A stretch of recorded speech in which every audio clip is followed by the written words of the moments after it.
अक्षय तृतीयेला चुकूनही करू नका या गोष्टी. जय श्रीराम. 3:30 मुहूर्तातील अक्षय तृतीया अवघ्या काही दिवसांवर येऊन ठेपलेला आहे. या दिवशी कोणत्या गोष्टी करू नये हे मी या व्हिडिओत सांगितलेले आहे, तरी व्हिडिओ पूर्ण नक्की ऐका आणि जास्तीत जास्त शेअर करा. अक्षय तृतीयेला चुकूनही करू नका या गोष्टी. काही गोष्टी अशा आहेत ज्या अक्षय तृतीयेच्या दिवशी करू नये.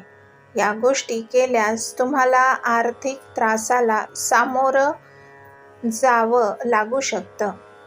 येत्या 10 मे 2024 रोजी आपण अक्षय तृतीया या 3:30 मुहूर्तामधल्या एक दिवस अत्यंत उत्साहात साजरा करणार आहोत.